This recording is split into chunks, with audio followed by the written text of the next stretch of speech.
Maybe you have SAS. SA what? Reiji had no idea what she was on about. Mizuki folded her arms and smugly arched backward a little. So what could this acronym stand for? Reiji sank into thought for a while before coming upon the answer. Do you mean sleep apnea syndrome? You sure are smart, Reiji-kun, Mizuki exclaimed. Exactly that. Mizuki, couldn't you just have skipped the obscure acronym? Reiji asked, exasperated. Heh. I never really get the chance to use them over here. Mizuki smiled, as if caught in the act red-handed. It was just like her for her remnants of Chayuni to show up at times like these. Although, not too long ago, Reiji had been forced to taste the fear of having it on full display at all times. At any rate, Reiji didn't recall contracting a sleep disorder. He was still young, and he didn't have any of the bad habits that would typically lead to it developing. Apparently, it had nothing to do with weight, but he'd heard it was related to the muscles around the neck. Reiji, how about taking a seat? Graziella suggested, pulling back a chair. Over here. Huh? Sure. Reiji headed over to the seat Graziella offered, when suddenly, a sharp light glinted in Titania's eyes. Reiji-sama, there's a spot here too, she said. Please go ahead. Huh? Titania gracefully pulled back the chair next to her. Where was he supposed to sit? He remained perplexed as the two girls mysteriously stared daggers at each other. Mizuki noted this and forced her way between them. Don't go bothering Reiji-kun like that, you two, she told them. Mizuki, are you sure you can be saying such things? Graziella said. Aren't you falling behind in the race? That's right, Mizuki, Titania agreed. Your generosity is virtuous, but aren't you being a little too carefree? It's not like I'm really WW worried or anything, Mizuki exclaimed, trying to act composed. Just, being in the closest seat isn't going to change anything. That's quite the line to spout when you're so clearly flustered, Graziella commented.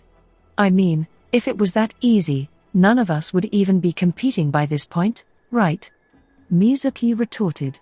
The two of them fell silent at that. Right? Both of you think so too, don't you? Mizuki prodded. You certainly have a point, Graziella agreed. It completely slipped my mind how formidable an opponent he is. Indeed, Titania added. Perhaps we weren't taking it seriously. This vague and incomprehensible explanation seemed to convince both of them. What are you three talking about? Reiji asked. Something an insensitive sleepyhead will never understand, Mizuki answered. Don't worry about it. Don't let it bother you. She's right. Please don't pay it any mind. All three of them were in harsh unison. What? Reiji felt like he had fallen short somehow. He turned to Elliot, who took an elegant sip of his tea before sighing scornfully. How do I put this? He said. Are you and that man actually brothers by blood? Do you mean Suimai? Reiji asked. We aren't. Why do you think so? Well, don't let it bother you. Elliot let out another big sigh, muttering things to himself like this is pretty severe and everyone has it so rough. Reiji had no idea what was going on. Maybe it was because his mind still wasn't fully functional. He took a random seat at the table, receiving discontented looks from Titania and Graziella. Reiji-sama, I have a suggestion, Titania said, turning to him in a formal manner. Or perhaps a request. A request? Oh. That immediately brought to mind what had happened earlier. I'm sorry. I'm really sorry, he cried. I'll be more careful. I'll knock before entering. Even if I mess up, I'll leave right away. Not about that, Titania yelled. I mean something else entirely. Sorry. That isn't really bothering me, just so you know. Titania cleared her throat, then got back to her original point. I would like us to return to my home. To Metal, as soon as possible. Back to the capital? Reiji asked. Yes. I must report Duke Hedorius's case to my father. Seeing as you were involved, I was hoping you could accompany me. True, we do need to do that. She had a point. Elliot had been unjustly restrained, leading Reiji to infiltrate Duke Hedorius's manor with Suimai's group. There, they discovered that the Duke was connected to the Universal Apostles. They had to report this to the king and ask him about the Duke as well. There were no means of long-distance communication here, so they needed to make their way back to Astel's capital to do so. I apologize for asking you to go all the way back, but I humbly ask that you do so, Titania said. Sure, I don't mind, Reiji said. If anything, we should get back as soon as possible. Lucas de Hedorius, Graziella mumbled, an air of annoyance in her voice. What a troublesome foe. From the way she firmly tapped her finger, it was easy to see how irritated she was. The Duke had outwitted her too, so she wasn't completely uninvolved. A lord with territory adjacent to the Empire who possesses a powerful army at his beck and call, all the while commanding considerable personal strength, she added. How truly troublesome. It's no simple matter to make an enemy of him. Tia. He's one of the 7 swords, like you are, right? Reiji asked. Yes, Titania confirmed. He is the gentlest of the 7 swords, wielding a dancing blade in battle. He is known as the Lord of Swords. We only managed to beat him thanks to Suimai, Reiji said. He can be quite the bother as an enemy, Graziella added. His strength plays a major role in keeping the Empire from making any significant moves. Karant City was Astel's main defensive point, located along the border with Nelfaria. His custody over the territory made it simple to imagine how talented the Duke was. Graziella had a fairly high assessment of him too. Tia. You once said he would never betray the king, is that really true? Reiji asked. Yes. I guarantee it, Titania said. That man will never betray my father. You have an awful lot of trust in a man who turned his blade on one hero to bind the movements of another, Graziella commented. No. Rather than trust, I would say it's my conviction as a swordswoman. Tia, what do you mean by that? Reiji asked. If there is any hesitation in his heart, it will be reflected in his sword, Titania explained. Especially so for a man who serves 2 masters. However, to date, that man's sword has never been clouded. I doubt he's been connected to the Universal Apostles for less than 3 years. He must have made contact with them far before then. I've crossed swords with him multiple times these last 3 years. Meaning the Duke didn't show any signs of hesitation during those bouts? Reiji asked. This was something only fellow masters of the sword could understand. Being new to the battlefield, Reiji had no way of knowing how it worked, and Titania possessed a strong sense of rivalry toward Hedorius. Her dominant hand was clenched tightly as she spoke of him. So, Reiji, Elliot joined in, when are you heading to Metal? Let's see. I'd like to head out as soon as possible. Then I suppose we'll follow in your wake after we're done reporting in. Huh? You're going to Astel too? We planned to go there to greet the king to begin with. Now that he mentioned it, Elliot had been on the way to Metal before getting captured by Hedorius. That was why, upon being rescued, he'd cancelled his trip and withdrawn to the west, into the Empire's borders.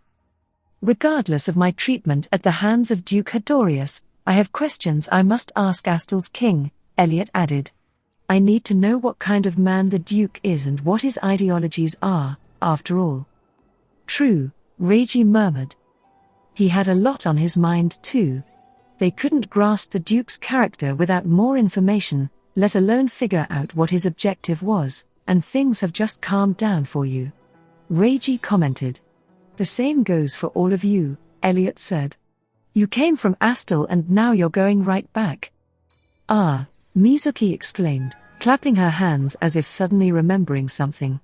But if we go, nobody will be left to look after the cats. What do we do? Oh yeah, Liliana-chan asked us to do that, Reiji said. Liliana Zandijk had asked the group to look after the cats who'd taken up residence around the house. They were all strays, so they didn't really need looking after, but Reiji wanted to do what he could to meet Liliana's expectations. Both he and Mizuki sank into thought for a while before Graziella presented a suggestion. "Then I'll make arrangements," she offered. "You sure?" Mizuki asked.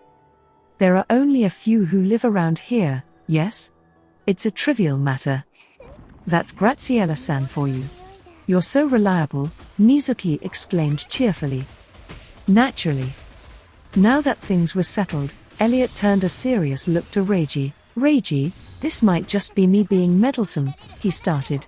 "What is it?" "The demons haven't been moving lately. But just in case, you should be careful." "You mean they might be making a move behind the scenes precisely because they're being quiet? Something is amiss if they aren't making moves when they clearly could." "I guess so. There are times when all the minions take a while to mobilize," Elliot admitted, "but with something like the evil god behind them, we can't be careless. There's nothing better than being overly prepared, but even so, these are the kinds of enemies who come up with outlandish ideas." "Outlandish how?" Reiji asked. "Like dragging things out to be painfully slow, or taking time to gather enough power to crush us in one fell swoop," Elliot explained. "Meaning they're definitely plotting something," Reiji remarked. "Exactly," Elliot confirmed. "As for precisely what they're scheming." Didn't I?" That was when Reiji suddenly remembered something. Elliot's statement had triggered his memory. He'd heard a conversation about this before, and he already knew the answer. He then tried to dig deep into his memories, and suddenly lost consciousness. "Reiji-kun? Reiji-sama? Hey! Reiji!" Darkness overcame him. His eyelids became curtains, shielding his eyes. He felt as if he was sinking into the depths of a deep lake. He could almost hear some kind of screaming. From afar, voices seemed to be calling his name, over and over. Before long, he realized he was in Graziella's arms. The screams he'd heard were coming from the girls. It appeared he'd lost his balance and fallen from his chair. "Be more careful," Graziella said. "What's wrong?" "Huh? Oh, sorry." "I don't mind. Are you truly all right?" "I'm fine. I just got a little dizzy." Reiji stood back up with Graziella's help. "Reiji-sama, it might be better for you to get some rest," Titania suggested anxiously. "No, I'm fine. It's really nothing." "Really, Reiji-kun?" Mizuki asked. "That didn't look like someone falling over from anemia. It was more like you ran out of batteries, or like your switch was suddenly flipped off." "I'm telling you I'm fine," Reiji insisted. "Look, there's nothing wrong with me." Reiji spread his arms wide and smiled to put the girls at ease, then noticed there was something in his hand. "What the?" There was something hard there, and at once, an indescribable anxiety assaulted him. He slowly turned to look. He moved, stiff as a rusted puppet.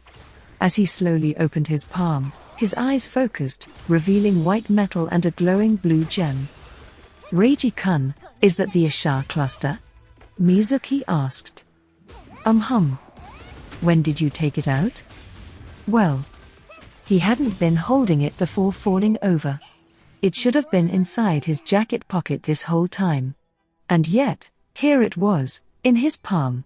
He lowered his eyes to the azure glow. Suimai talked about it. He heard a voice whisper in his head. He tried to remember the conversation.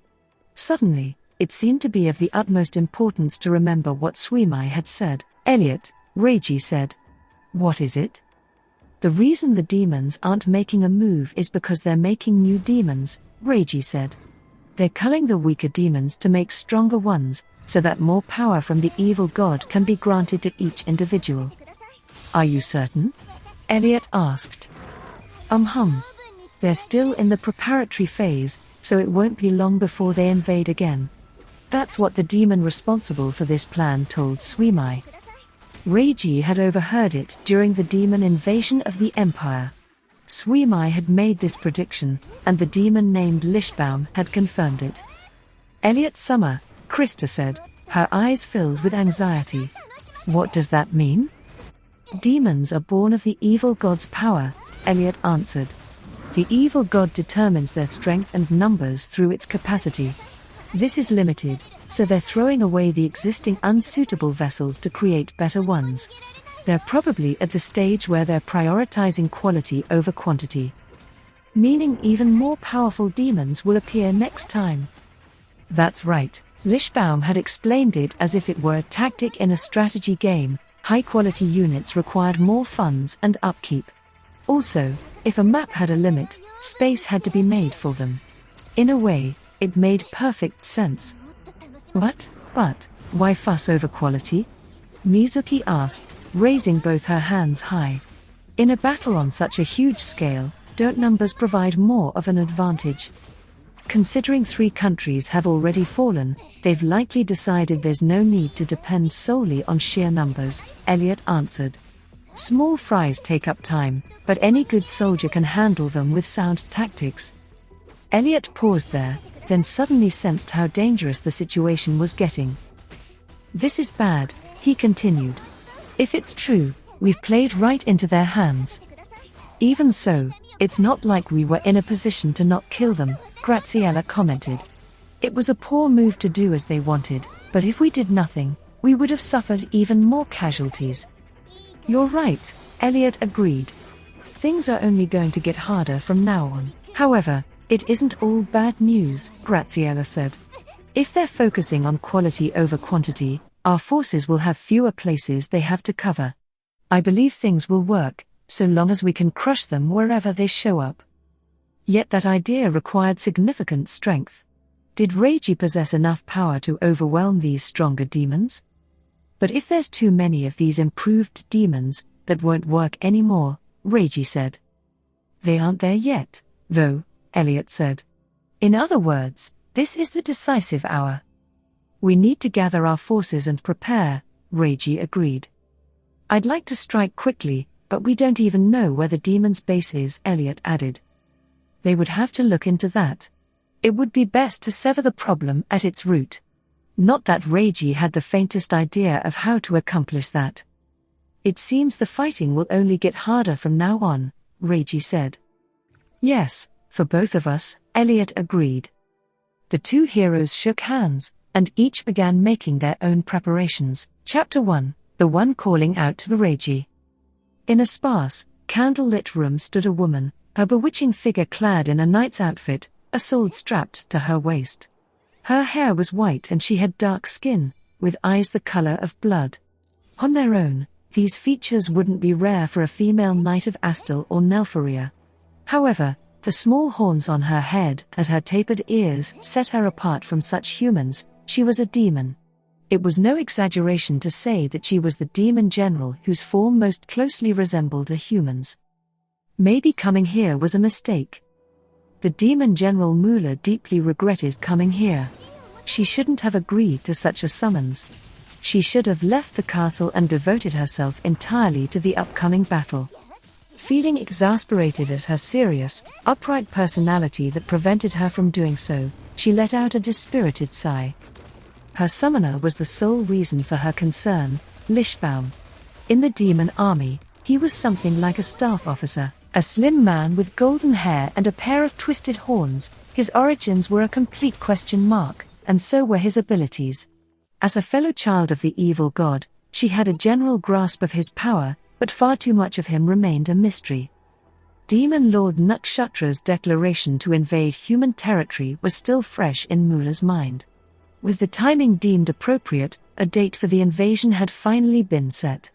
That was when she'd gotten this summons from the most suspicious of men. "Oh, I see you've arrived ahead of me." She heard a voice playing dumb from just outside the room. She directed her hostility through the door, but Lishbaum paid her anger at his late arrival no mind. "Good day, Lady Mula." "Humph. Oh my, it seems I'm rather hated." "Of course you are. My liege is the only one who favors your existence. I can't even imagine what makes you hate me so." How shameless. Put a hand to your chest and give it some thought, Mula spat out in disgust before cutting to the chase. So? Why have you called me here? You'll be commanding the upcoming battle, yes. You know that. I hear you're the one who proposed this damned plan to Nakshatra Summer to begin with. I apologize if I've offended you. I was simply thinking of having you take the evil god's new children with you. The ones you unveiled the other day? Yes. Do you have Nakshatra Summer's approval? I do. Then I don't mind. So? Where are these new children? Right here. What? A visible change occurred in the room. The veil of darkness in one of the corners was suddenly peeled back, as if a curtain had been there from the very beginning in order to put on this ostentatious display. What was revealed was an utterly grotesque monster. Its figure was asymmetric and misshapen, possessing a ferocity and fiendishness entirely without intelligence. A human would certainly faint upon seeing such an ominous, repulsive figure. Though it was the second time Mula had seen one, she felt like she was never going to get used to it. Even a demon born of the evil god found it so horribly disgusting. Within its hideous form lay an irrepressible potential for destruction. The demons she'd commanded before couldn't possibly compare to its power. They were like babies to this thing. It was simply that powerful. Also, there are several changes regarding the upcoming battle, Lishbaum said. What changes? It wasn't my personal decision, just so you know. All is by our liege's will. With that, Mula could no longer refuse. Our liege would like you to directly invade the human nation, Lishbaum explained. Directly? What does that mean? It'll take a month for a small army of winged. No.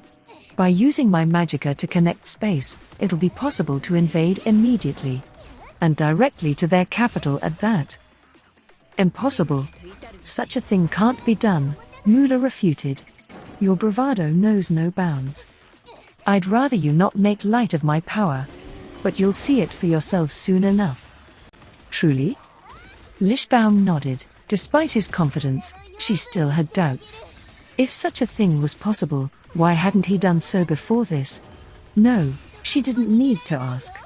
He'd made it easier to cull the unnecessary demons. She understood, but there were still some aspects of this she found hard to swallow. Lishbaum's approach was far too roundabout. If he possessed such power, he could have attacked the humans far earlier. If he chose not to, it was because he was scheming something. Lishbaum, what the hell is your objective? Mula asked. My objective? To attack and take down a human nation. That is Nakshatra Summer's wish, is it not? Not that. You mean to say I have another goal? Lishbaum inferred.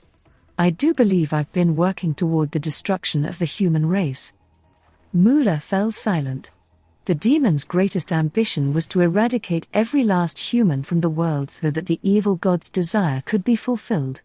To that end, it was only natural to take down humanity, country by country. The approach wasn't wrong, but she couldn't help but think he had some other plans. She sensed it wasn't anything that would put the demons at a disadvantage in their upcoming war, but something about this man's thoughts seemed to hold an eerie fixation on total destruction, as in, he expected not only humanity but everything in existence to be destroyed. I'd rather you not look at me with such animosity, Lishbaum said. Then stop being so shady. It's repulsive. Nothing can be done, then. I'll have to put up with your enmity. Mula's glare intensified at his joking behavior. She was practically out for his blood, but Lishbaum paid it no mind. He even smiled gently, as if he found her hatred charming. I'm surprised you can maintain such composure, Mula said. Do you think you can simply spur that demon into action? Not at all. As you are now, you're not able to pose me any threat. Are you saying I can't kill you? I am. After all, in my case, simply killing me isn't enough. You need to kill me utterly and completely. Lishbaum stifled an ominous laugh at this. Utterly and completely. Mula repeated. Yes. Exactly. Lishbaum paused, then added in a theatrical manner, Magicians aren't ones to die from being killed once or twice. Mula didn't understand what he was saying. He didn't seem to mean his words figuratively. So, what? Are you saying you can't die? She asked. Not at all. I can definitely die. However, I'm simply hard to kill. Mula fell silent again. If you detest me so much, keep that in mind. This was the reason this man was so eerie, his seeming omnipotence. He possessed seemingly common knowledge Mula didn't understand, and spoke words from languages she didn't know. He was far too mysterious. His depths were fathomless, like trying to understand an ocean simply by sticking a hand in and groping in its shallowest waters. Come, Mula said, shifting her gaze from Lishbaum to the demon. With that one word, the demon Lishbaum had created obediently followed her. Seeing this, Lishbaum smiled in a way that was awfully arrogant and suspicious. That smile seemed to clearly suggest he was hiding something and enjoying her reaction. Have a safe trip, he said. I expect much from your victory. Don't waste your breath on unnecessary words. A while after Mula left the room, Lishbaum muttered quietly to himself. To welcome the new, space still has to be made. Creation requires the old to be destroyed. Birth needs suffering. Even if that leads to the destruction of everything. Lishbaum stifled a laugh, enshrouding the room into even further darkness. With the demon's plan at the front of their minds, Reiji's group made the journey from the Neltharian Empire to the Kingdom of Astal as quickly as possible, pushing their horses to the very limit. Upon their first arriving in this world, such a forced march would have been impossible for them. Traveling by horse took an unexpected amount of stamina. Though much better than traveling by foot, riding still required the occasional break. Back in those days, they'd made frequent stops and been troubled with all the aches and pains horseback riding entailed. However, Reiji's physical abilities were now augmented by the Ashar cluster, while Mizuki's endurance had been improved by the journey itself. Thanks to that, they were able to endure a forced march and ride their horses without any issues. Getting Graziella into the country had taken a fair amount of time, but they'd still managed to get to Astal's capital in half the time of their previous journey. After they passed through the city gates, the royal capital spread out before them, buildings painted in calm hues, while stone pavements, trees, and flower beds lined the main street, leading to another set of walls that hid the palace. It was far softer on the eyes than the alabaster townscape of the imperial capital. This is where we were summoned, Mizuki said, recalling her arrival in this world. The hustle and bustle of Metal's main street was mild compared to Filia's. It was still lively, but due to its smaller scale, it just wasn't the same. Humph! How modest it is compared to the imperial capital, Graziella pointed out harshly, saying what they were all thinking. The main thoroughfare is far too narrow, leading to fewer varieties of shops. Oh dear. Astal is a nation that respects history, Titania retorted. We don't value policies that are inconsistent with our culture. If you continue to disdain mainstream trends, you'll end up left behind one day. Do be careful not to lose all your citizens to emigration. The imperial princess looked down on the city, while the royal princess admired it. Since they participated in their respective countries' legislatures, they were far from gentle as they exchanged stinging remarks. The others had come to learn recently that this was just them joking around with each other, so they'd stopped trying to arbitrate between them. Oh yeah, is anyone coming to get us? Mizuki asked. Yes, over there, one of the guards answered, pointing to what looked like a chamberlain, who bowed respectfully in turn. We contacted the embassy to avoid too much fuss, Titania explained. An uproar would be a nuisance, so there won't be an overblown reception like there was upon our departure. That's good, Mizuki said. That was pretty crazy. Yeah. 1 or 2 parades is enough for a lifetime, Reiji agreed. The two of them let out a big sigh of relief. Being the center of a parade made them keenly aware of what it felt like to be animals in a zoo. Just having others watch their every move was tiring in its own way. Oh yeah, I wonder how Gregory-san and the others are doing, Reiji said. They must be here in the capital too, Titania said. I believe they should still be recovering. The knights who'd accompanied Reiji upon their departure from Astal had required medical treatment after the incident in the self-governed state. According to Titania, they'd gone straight back to Astal to recover. We'll have to visit them later, Reiji commented. Yeah. I hope they're doing well, Mizuki said. Around that time, Reiji noticed Titania was staring at his back. Tia, he prompted. Now that I think of it, are you not going to wear that mantle? She asked. That mantle, oh. This reminded Reiji of something he would have preferred to forget. He'd once defeated the specialists of every attribute of magic at the Mages Guild, and in reward, the Guild Master had granted him both a title and an incredibly gaudy mantle. That's, a little. You know? He said with a disconcerted expression. Isn't it fine? Graziella joined in. Why not wear it? Well, there are some profound circumstances behind that. Reiji muttered. Why the grimace? Graziella asked. That's just the mood I'm in, Reiji added, visibly distracted, staring off into the distance with undeniable melancholy. He didn't really mind wearing a mantle, but he couldn't accept something so strangely colorful. The design was like something out of some retro superhero show, a thing whose sole purpose was to be flashy. The idea of wearing it made him cringe. That was why he tried to brush it off now.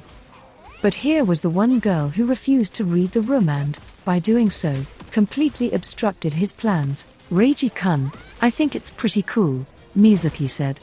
Thanks, but... You know? She had to understand. He tried to give her a subtle hint as to how he truly felt, but he was cut off by a merciless declaration. I understand that you do not really favor it, Titania said. But either way, I do believe it is expected of you to wear it on formal occasions. No. Reiji's sorrowful scream resounded down the royal capital's main street. They'd sent word ahead of time that they would be visiting the palace, so they were able to arrange an immediate audience with King Allmedius. After a short wait in the reception room to coordinate things, Reiji's group was guided to the throne room, where two people were already waiting for them. King Allmedius sat on the throne while the Prime Minister stood to his side. Having only talked to the Prime Minister 1 or 2 times, Reiji had regretfully forgotten his name. He did, however, remember Suimai calling the man a disagreeable-looking barcode baldy, so Reiji recalled his rather unique features. Reiji shifted his focus to Allmedius. He was an old man with white hair, with a crown on his head and his scepter of office in one hand. He gave off a very gentle impression. Nelfaria's emperor and her Dorius always had a severe edge to them, but much like during Reiji's initial summoning to this world, the king's severity was combined with a gentle demeanor, making him seem far friendlier. To Reiji, a head of state, a king, had to be unapproachable. A man whom no one took seriously wasn't fit to lead a country. However, Allmedius seemed to command the respect of practically everyone around him. Was this because of his abilities as a leader? Or was there something else that maintained his authority? Reiji bowed before the king, and before long, he was greeted by a voice from the throne. Reiji Dono. Mizuki Dono. It has been a long time. Your Majesty, it is good to see you again. Thank you for making the time to receive us despite our sudden visit. It's good to see you again. Your Majesty. Mizuki added, still not used to such formal occasions. She hadn't been this tense in the waiting room, but she started panicking when it came time to speak up. King Allmedius, it is a pleasure to stand before you, Graziella said, skillfully covering for Mizuki's nervousness. I am truly honored to be granted an audience. It is wonderful to see you in good health, Your Imperial Highness. I see you haven't changed much, Your Majesty, Graziella added. Ha ha ha. How harsh, Allmedius replied, laughing merrily. Considering their ages, Graziella was still a little girl to him. Her sarcasm didn't affect him in the least, he warded it off naturally, like a willow standing in a gentle breeze. I must thank you for going to the trouble of visiting us, the king said. We have our own reasons for doing so too, Reiji replied. Is that so? By the way, how is Suimai Dono doing? Father, Suimai has returned to his world, Titania answered. What? So Suimai Dono truly found a way back? Yes. However, Titania looked somewhat perplexed by Almadius's reaction. She had noticed something unexpected, and so had Reiji. The king spoke as if he was certain Suimai could return to modern Japan. Your Majesty, Reiji said. Do you perhaps know that Suimai is a magician? Indeed, the king answered. A lot happened before he left the capital. By the looks of it, you and Mizuki Dono are aware as well. So he really did know. During their stay in this castle, there'd apparently been some kind of incident. As for what exactly had happened, much like when Reiji brought this up with Suimai, Almadius didn't go into detail. So Suimai-kun told the king. Mizuki puffed her cheeks. She was clearly displeased, remembering the fact that Suimai hadn't told her. She started mumbling to herself about stuff like I won't forgive you unless you bring back souvenirs and rice and miso are the bare minimum. To borrow Mizuki's own words, she was exuding a dark aura. I would be right to assume Felminia has also gone to that world? Almadius asked. Yes. She accompanied him for his return, Titania answered. I see. I can picture her swooning over the sights of another world. Almadius smiled in good humor, predicting how Felminia would behave over there. I think she'll be fine, Reiji said. Yes. The White Flame is very talented, Titania agreed. The two of them were brimming with confidence in Felminia. I've been wanting to ask this for a while now, Graziella said, throwing them a quizzical look. Why do you have such an inflated opinion of the White Flame? Isn't it obvious? Titania said. She's such a capable woman. I admit she has skill and talent, Graziella conceded. But how do you explain that disappointing side of hers? Disappointing? Disappointing how? Reiji asked, raising a brow. Princess Graziella, are you not mistaken? Titania said. I understand Suimai being disappointing, but I can't allow such slander against the White Flame. Wait. Are you actually being serious? Graziella asked, clearly perplexed by this. It was as if she was only just realizing how different her opinion of Felminia was from the others. And as her confusion intensified, someone suddenly burst into laughter. PFFFFT. Reiji looked around him, wondering where the sound was coming from, but he didn't see anyone laughing. He then faced forward to see Almadius looking the other way. The king's shoulders were trembling, and he had a hand to his mouth. It appears King Almadius is well aware of what I mean, Graziella commented. Father? What's the meaning of this? Titania asked. I do believe Suimai Dono once described Felminia as a klutz, Almadius explained. Huh? Reiji muttered. A klutz? Titania yelled. Reiji exchanged looks with Mizuki, but she shook her head, not knowing where this was coming from either. Titania, on the other hand, was enraged. How do I explain? Almadius continued. Despite praising her curiosity and ability to learn, he said that she has such a side to her too. Suimai usually doesn't say stuff like that about other people unless he really doesn't get along with them, Reiji commented. Unforgivable. I'll have to make things clear once he's back, Titania mumbled darkly. Titania, you appear to have grown awfully harsh when it comes to Suimai Dono, Almadius said. I don't believe you were like this before departing the capital. Huh? No, well. Titania averted her eyes. Seeing that he wasn't going to get anything out of his daughter, Almadius intentionally changed the subject.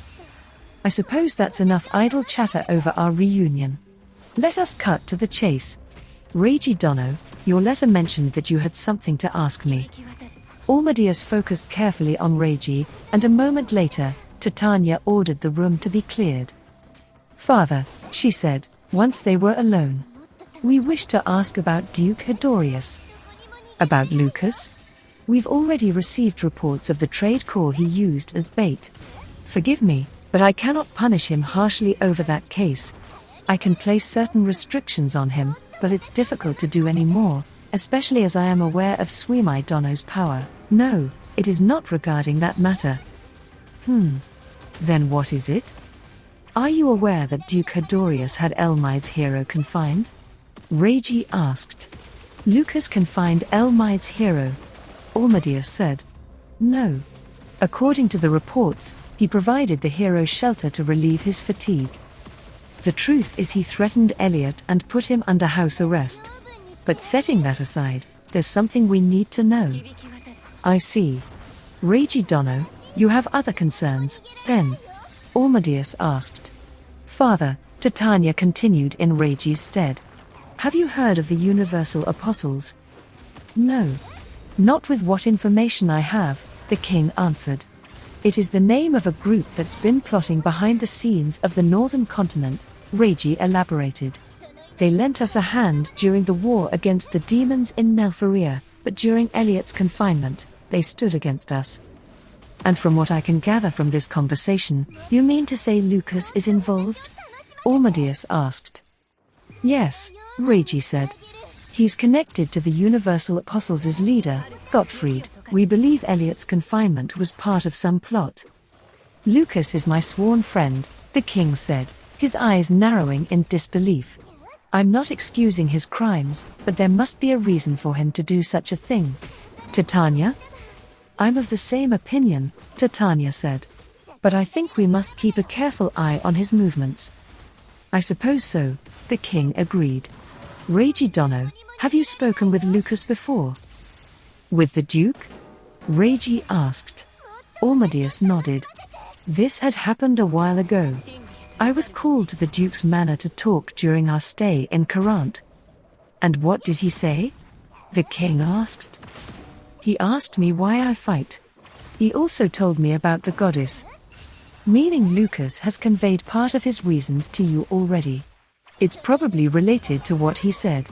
But still, the goddess? Almadeus sank into thought. Before long, he seemed to find an answer. Lucas must have apprehensions about the world's current order. Those concerns will eventually engulf Astel. That is probably why he is maneuvering behind the scenes. I believe the Duke is uneasy about the goddess, Reiji agreed. I see. In that case, this information can't leave this room. Reiji Dono, I understand your suspicions of Lucas, but do you believe he stands in your way? No. It was more like he was trying to test me. To warn me about something. That sounds like him. If he truly wished you harm, you wouldn't have gotten off so lightly. Yes, Reiji said, voice trailing off. He forced me to realize that too. So he turned his blade on you? In nothing more serious than a test, though. That can't be overlooked, but... Lucas can probably say he asked you for a bout and get away with it. Almadeus predicted what Hedorius's excuse would be, then suddenly looked at Reiji. Despite fighting Lucas, you act like it wasn't a big deal, he said. Well, Swimai was with us at the time too. I see. Honestly, Swimai is capable of overwhelming even the Duke, Titania cut in. He isn't that skilled with a sword, but with the way he fights, Then, Titania, did you have a bout with Swimai Dono too? Almadeus asked. Well, yes. And the result? That's not really worth mentioning. Titania answered, clearly dodging the question. But I'm curious.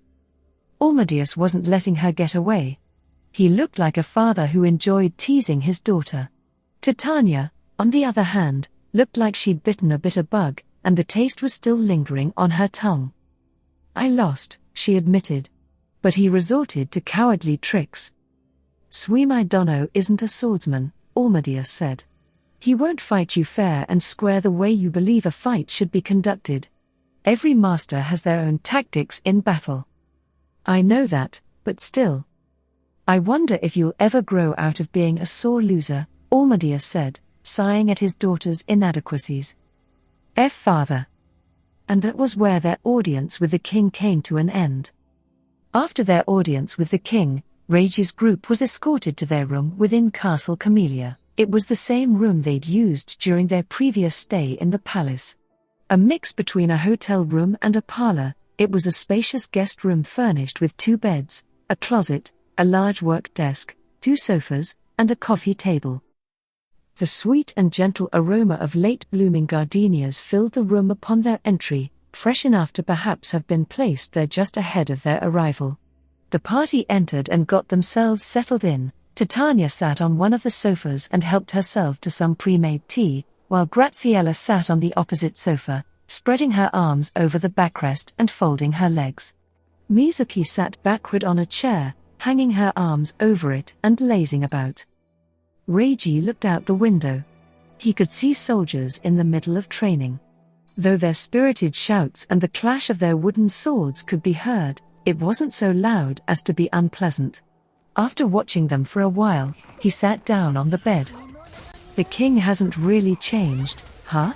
he commented. "I know, right?" Mizuki agreed.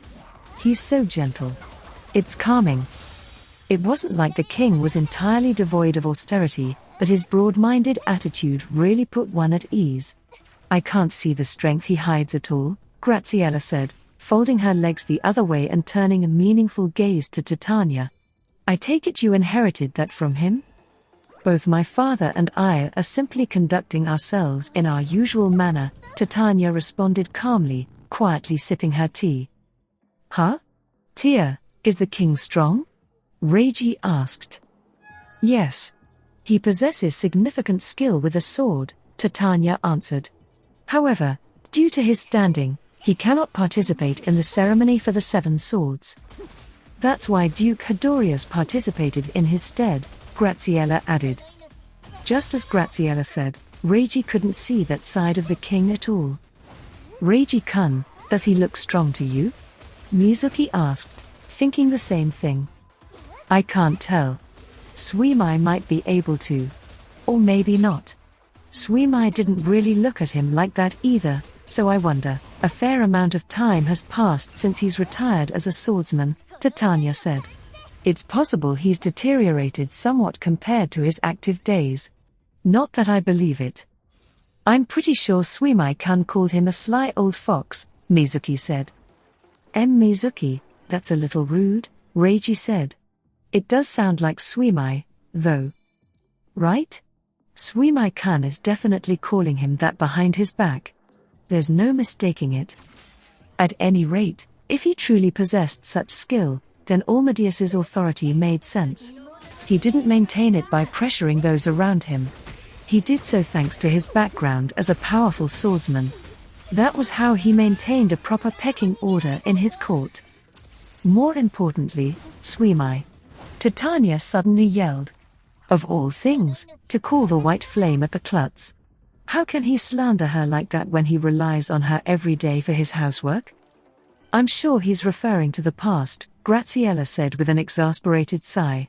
"Besides, he's the one teaching her right now. Even you would be overjoyed if a little housework was all you needed to do to learn a master's techniques and secret arts, yes?" "That would reflect poorly on the royal family's dignity," Titania objected. "If you would lose dignity over such a trifling thing, you're better off not having any to begin with," Graziella retorted. "Oh? Then, Princess Graziella, would you do housework to learn Suimai's magicka?" "I'd be lying if I said I wasn't reluctant, but to become his disciple." "How unexpected," Titania commented. "It's only natural. I can't be selfish, especially when it comes to matters of national interest. His power is simply that valuable." Reiji was surprised by Graziella's high estimation of Suimai. She always cursed about him as much as Titania did, so he'd never expected to hear praise from her like that. "Graziella-san, you assess Suimai rather highly, huh?" he commented. "You must know the extent of his abilities too," she responded. "In all likelihood, he possesses significant power, even compared to the people of his world. I can easily picture the ones who went with him in shock at how highly everyone in his world regards him." "Princess Graziella, isn't that going a little far?" Titania said. Swimai is far from a great man. Well, I suppose. There is a very small, part of him that can cut a somewhat heroic figure. We'll find out the truth of the matter once they return, Graziella said. It was a highly contested topic among them. Liliana will tell us right away, at the very least. She's as much of a sore loser as you are. I'm not a sore loser. Titania protested. Just then, a knock came at the door. I come bearing a message, a voice said from the other side. What is it? Titania asked as she answered the door. Ma'am. I bring word from His Majesty the King. There will be a modest banquet this evening. He requests that everyone here attend. Ooh, a party, Mizuki said, her eyes glittering. I guess this sort of thing is nice every now and then, Reiji said. Right? We've been so busy lately, it's been disaster after disaster. Yeah. I guess you're finally self-aware, Mizuki, Reiji said, pretending to wipe a tear from his eye. When she heard the strong emotions behind his voice, Mizuki's expression turned fiendish. Kun? Oh. Sorry, he cried. It's nothing. That was a slip of the tongue. That's way too big a slip. It's like hydroplaning when it's not even raining and crashing into someone. Mizuki rocked her chair back and forth, puffing her cheeks in anger. Ha ha ha, Reiji laughed. But his delight didn't last long. But is it really all right for us to be going to a party at a time like this? Their current situation made him anxious. They had to make a move to defeat the demons. Did they really have time for this? Wasn't there something else they should be doing? Though he wanted to take it easy, his sense of responsibility felt like a weight in his chest. Reiji, it is a hero's duty to replenish his spirits too, Graziella said. At any rate, those who left for the other world are sure to be taking a breather themselves. Reiji-sama, you're already far more active than you believe yourself to be, Titania added. From that demon general called Rajas to the man-eater in the self-governed state to the army of demons who invaded Nelfaria to Elliot-sama's rescue, you've done practically nothing but fight. That's right. You need to have some fun.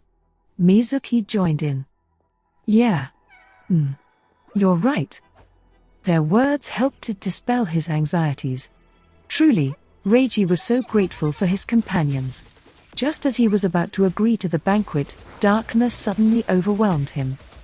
Huh? It was as if the lamps had suddenly blacked out in the middle of the night. No. It was worse than that. In this darkness, there weren't even afterimages. Even cutting the power to a monitor wouldn't be like this. It was as if he had become one with the darkness. He couldn't even see his own body. He was reminded of an urban legend, one about a white string hanging from his ear. Everyone? Tia. Mizuki. Graziella-san. He yelled in a fluster, shouting out to those who'd just been with him, but nobody answered. No matter how much he shouted for them, it was in vain. His voice simply vanished into the darkness. He'd been completely shut out from the outside world. What's going on? Was something happening to him personally? Or was this some sort of attack? All kinds of possibilities came to mind. And as he agonized over this in the darkness, he was struck by a sudden headache. Gah? It was like a throbbing pain had grabbed his head and wrapped his skull in agony, reaching from one ear to the other. He then heard a familiar voice coming from nowhere. Are you worth getting such a warm welcome? Huh? Have you accomplished anything since coming to this world? How can you accept such things when you haven't done anything noteworthy? The voice from the void was criticizing him. It was bitter and harsh in pointing out his failures, but Reiji couldn't say anything in his defense. How could he? After all, it was the indisputable truth. He'd defeated Rajas because Swimai had weakened the demon general ahead of time. He'd been powerless before the man-eater Ilzal. Even during the invasion in Nelfaria, if it weren't for Felmenia, he would have been in trouble. In the fight against Duke Hedorius, if Swimai had not arrived, he would have lost utterly. No. Those last three weren't strictly correct. In the fight against Ilzal, against Grelagiris, and against Hedorius, he'd done something to break out of the situation. He hadn't used his own power, but the power of coincidence. He'd used his connection to this voice calling out to him from nowhere. Reiji suddenly felt something in his right hand. Now that he thought of it, the same thing had happened that morning before leaving the Empire. He opened his hand, unleashing an azure glow that pierced the darkness. It was as if the gem in his hand was luminescent, as if it was telling him to look at it, calling attention to itself and telling him to use it if anything happened. That's right. If you want it, ask for it. Demand more power. Crave it, lust for it. So that you can win an unshakable future. So that you can open the door to possibilities. Did he have to ask for more? To become the hero he pictured in his mind, did he have to implore this azure glow for more power? Aye. His lips moved on their own. It was as if a marionette strings were attached to the corners of his mouth, like someone else was forcing him to talk. He couldn't say it. He couldn't cross this line. Once he did, there was no going back. Even with such thoughts in mind, his mouth refused to obey. I want. And just as he was about to say it, Reiji-kun? Reiji-kun? What are you zoning out for? He suddenly heard Mizuki's voice. Immediately following that, the darkness surrounding him was gone, and the room he'd been in before was back. What had just happened? Had it all been an illusion? Huh? Oh, sorry, Reiji said, flustered, as the three girls looked at him with concern in their eyes. It's nothing. I'm fine. You sure? Mizuki asked. You were just sitting on the bed in a daze. Are you not getting enough sleep? No, I'm totally fine, Reiji insisted. I was just thinking a little. Besides, I got more than enough sleep today and yesterday. Reiji-sama, Titania said.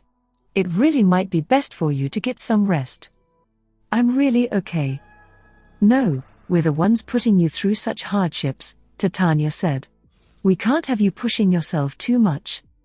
It seemed they were all really worried about him now. Even Graziella was looking grim. Anyway, we were talking about going to the party tonight, right? Reiji said, getting the conversation back on track.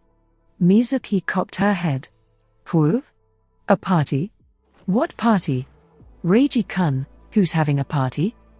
What party? Reiji said. Didn't one of the castle's people just come over and invite us to a modest banquet? Reiji-sama, what are you talking about? Titania asked. I haven't heard anything about that. What? I mean, we came to this room, talked about the king and Suimai, then someone knocked on the door. Reiji, we only just entered the room, Graziella said. I was in fact about to bring up King Almadius, but... What's going on? Reiji muttered. The three of them looked even more worried now, but in a complete turn, Mizuki clapped her hands together and approached Reiji with sparkles in her eyes. Oh, Reiji-kun. Did you awaken to precognitive powers? Huh? No. I'm pretty sure that's out of the question, Reiji said. He paused to think about it. It definitely wasn't the case. He went back over what had happened since they'd entered the room. Right. So we came in, then talked about the king being strong but never joining the Seven Swords ceremony because of his position, then something about Suimai calling him a sly old fox, then we talked about Felminia-sensei. It's true my father hasn't participated in the Seven Swords ceremony due to his status. Titania commented. And Duke Hedorius did in his place, Reiji said. Yes. It's exactly as you say.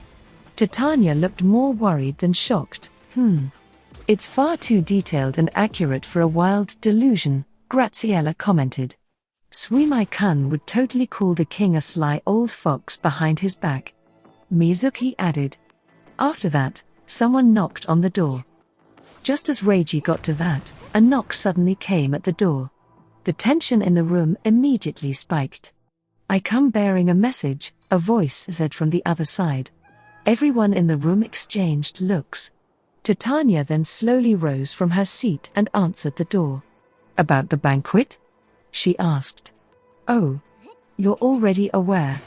Forgive me," the chamberlain at the door said. "It's fine, I don't mind. Have the details been decided on?" "No, not yet.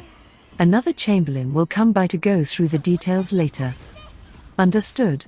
Thank you for delivering the message. You may stand down." "Excuse me." With that, the chamberlain left. A surprised silence filled the room for a short while. "Reiji-kun, that's amazing," Mizuki exclaimed, her eyes sparkling once more.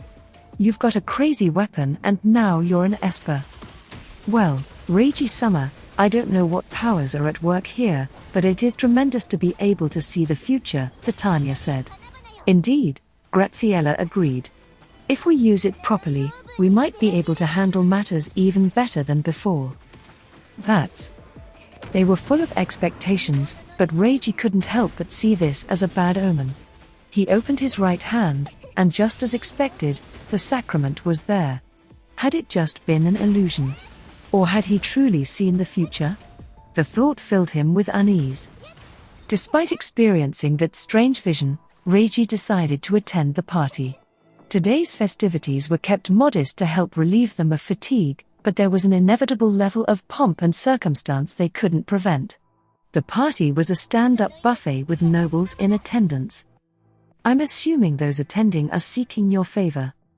That was what Graziella had told him beforehand. It appeared the nobles had forced their way in when they heard a banquet would be held.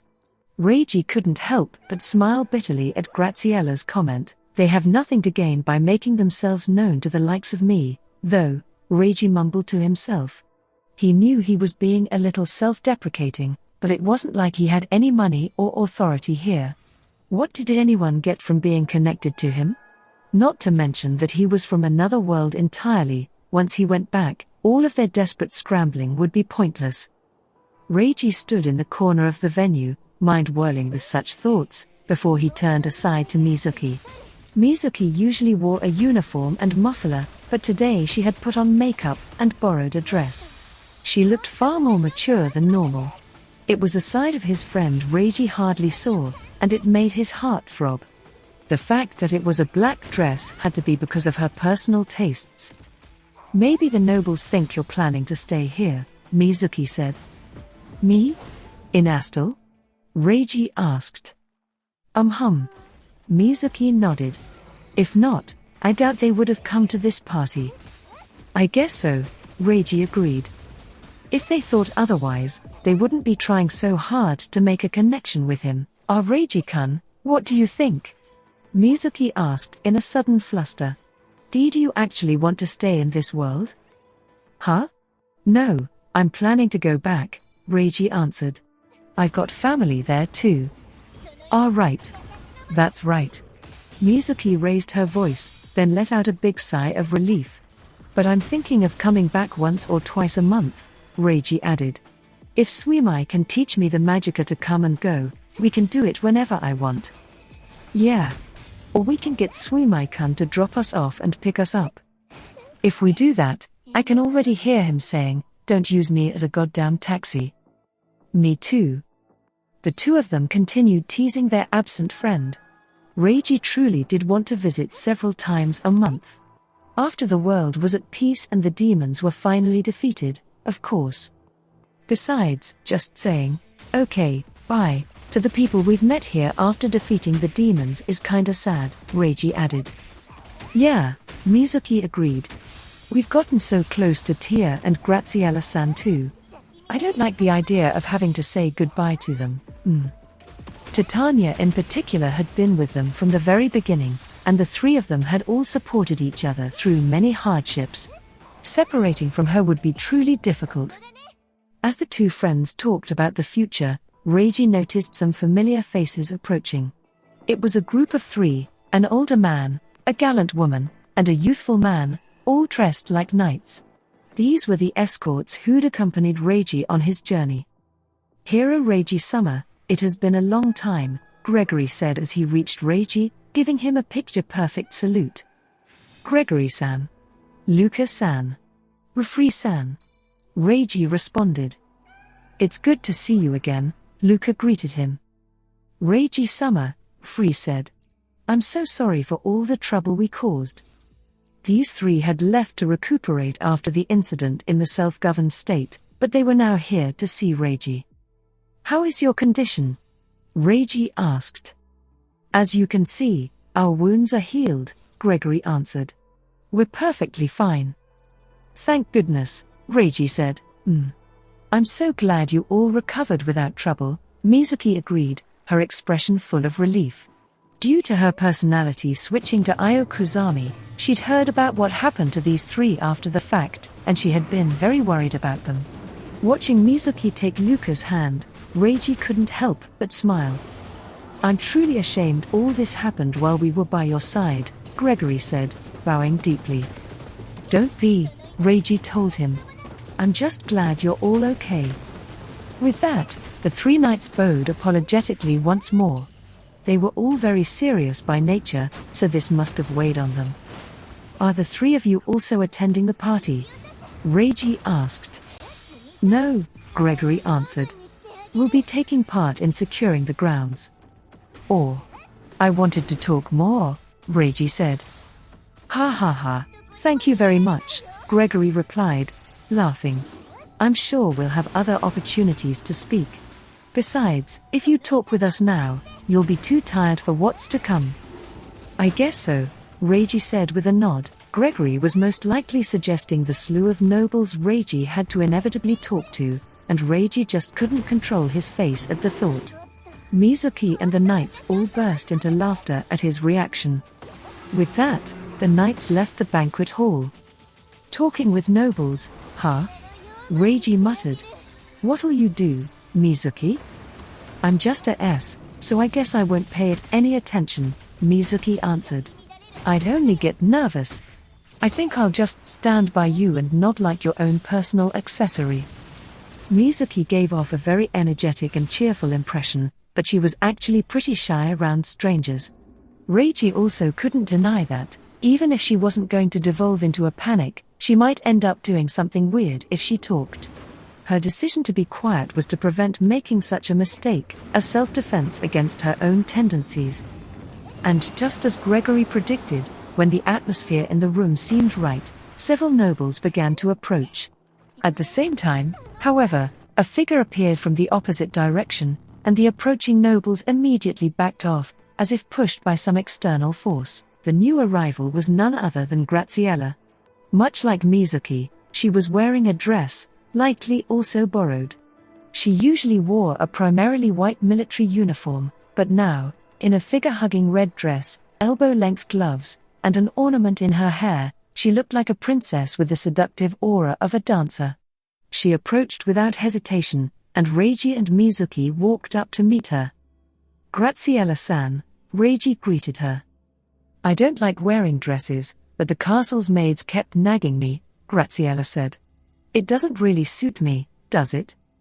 No, it suits you very well, Reiji said. Is that so? That's good, then. Graziella scratched her cheek shyly. The praise seemed to embarrass her a bit, as she proceeded to cross her arms like she usually did. But this time, because of her dress, the motion only served to push up her already considerable breasts. Whoa! Reiji yelped at the sight. Oh. Graziella immediately shifted her arms to cover her chest. Mizuki's eyes were as sharp and severe as daggers, but Reiji chose to ignore this. So what's the star of the party doing in the corner? Graziella said after clearing her throat, changing the topic as if nothing had happened. Men aren't suited to be wallflowers. Standing in the center will just stress me out, so I was wondering what to do, Reiji said. You'll get accustomed to it the more you do, Graziella told him. Was there a time when you weren't used to it, Graziella-san? Mizuki asked. No, Graziella answered. To me, a party is no more than another battlefield. Losing focus will lead to being devoured.